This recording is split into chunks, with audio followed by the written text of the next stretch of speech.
Thank you very much. So, Sovereign Metals is a graphite company, and we're based in Malawi. We think we've got the best graphite project in the world, and I'm about to tell you why.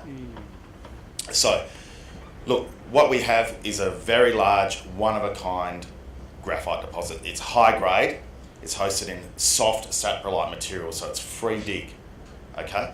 Also, in terms of processing, there's no crushing and no grinding required of this material.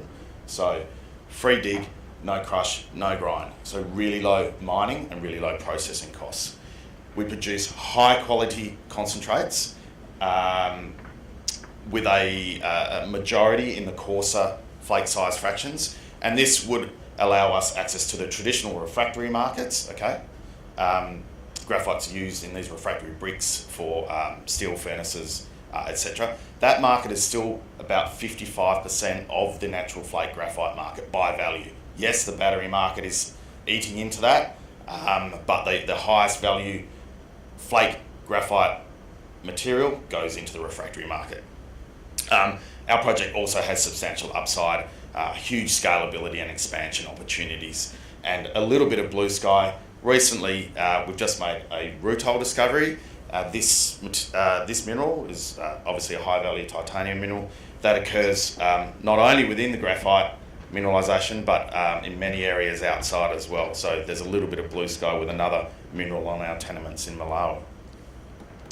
So the project has potential for a simple and highly profitable flake graphite operation. It's hosted in this soft saprolite material and is able to deliver very low cost production with high value concentrates. We've just finished a PFS, and this shows that we're right at the bottom of the operating cost curve compared to our peers. Simple mining and processing operations only. We're not planning a fancy spherical graphite or battery plant on the end of our plant there or anything like that. And in terms of marketing, well, we're initially targeting those existing markets, existing refractory and other industrial markets, and also we're doing work in the background to move some of our finer flake material into the battery supply chain, as Dave Flanagan was just talking about. So, some metrics of the project. We've deliberately targeted a modest scale project here. We have a huge resource. We could have made this, I could give you $1 billion MPV or something like that if you wanted it. But we targeted a reasonable production scale to ensure that we're able to get all of this material into the market. So we're looking at about 50,000 tonnes a year of production. Our PFS says that our production costs will be around $320 per tonne of concentrate. That's FOB, so that's delivered to port. That includes our transport costs as well. All with a capex of around $50 million. So very low capex. So we shouldn't have too much difficulty financing this. In terms of sales price, we're assuming about a $1,200 sales price now. As I said, most of our product is weighted towards the coarser flake categories that are fetching higher prices than the fine material that goes into the battery market. So most of our material is in the coarse and jumbo flake size categories, fetching those premiums in the market. An IRR of 56% pre-tax, and this really nice number, this EBITDA number down here of $42 million EBITDA per annum. So here's just a literal pictorial about really where the cost savings are for us compared to our major competitors. Unlike our competitors, no need for us to drill, no need to blast, okay? It's just a free dig, load and haul. No primary crushing at all. All we're doing is disaggregating this material in a scrubber, and then it's the standard flotation process after that. So really the savings for us is not having to drill, not having to blast, low strip ratio, so really low mining costs, and no crushing up front. Instead, it's just a scrub. And we're really, instead of grinding this material, it's really just disaggregation. This is really where our savings are. As you can see, those mining costs there per tonne of concentrate, around $60 a tonne. Total mining cost per tonne of concentrate. That's not per tonne of ore, obviously.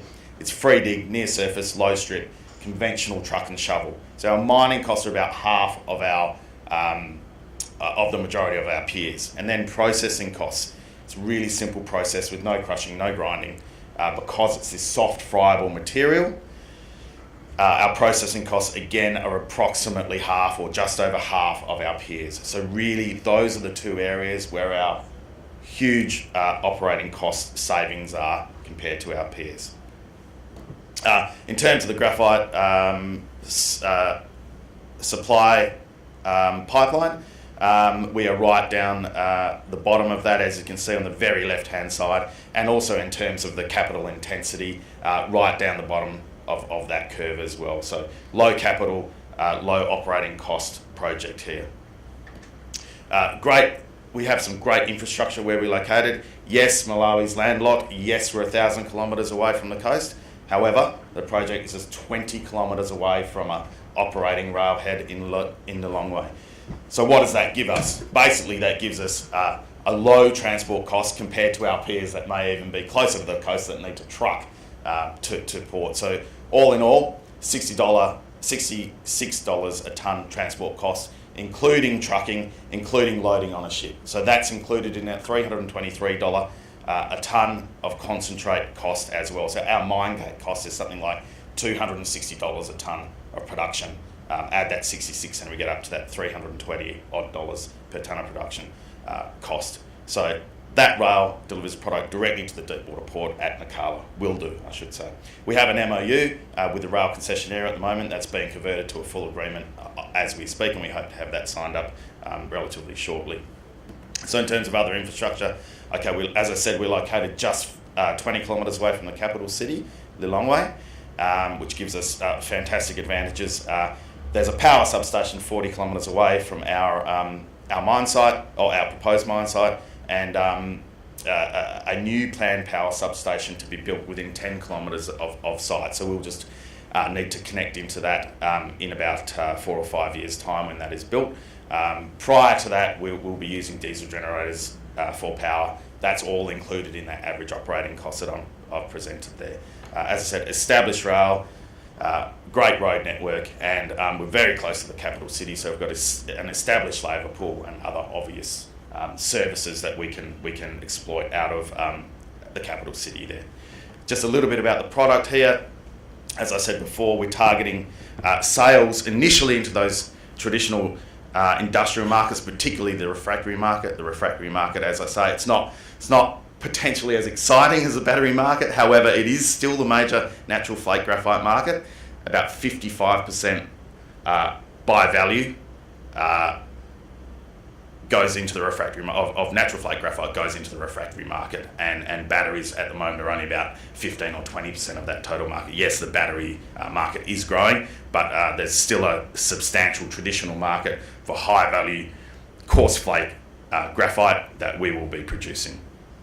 In terms of offtake, well, we're really targeting Western and all non-Chinese offtake. We've got product out with more than a dozen different, mainly refractory companies at the moment. We are just beginning our pilot plant where we'll produce about 4 or 5 tonnes to supply larger volumes to our potential refractory flake graphite off-takers. Okay, just as I mentioned at the start, it's a little bit of an aside, but something also quite exciting as we've been going through this exploration and scoping study, pre-feasibility study process, and all the metallurgical work we've been doing in Malawi. We've actually discovered rutile. So some of you may follow mineral sands and know that rutile is a high-value titanium mineral. We've actually discovered this in the soft saprolite material over quite a large area in Malawi. So we're looking at this at the moment as a side project. We don't want to get too sidetracked by it, but we're looking at developing this as a side project as well in Malawi. So it's quite high grade. It's hosted in this soft feeding saprolite material. Confirms very favourably to Sierra Rutile, the only real primary rutile producer in the world. It needs more work, but it looks very exciting. So just finishing off here, we've just started our DFS. We've got a rapid pathway to production. Our pilot plant is commencing as we speak. We're developing those product sales agreements with tier 1 partners. Our permitting process, I'm flying to Malawi this week. Our permitting process is about to begin with the completion of the environmental impact study and the pre-feasibility study, will start that permitting process essentially this week, and then be looking to finance the project. So thank you very much, everyone.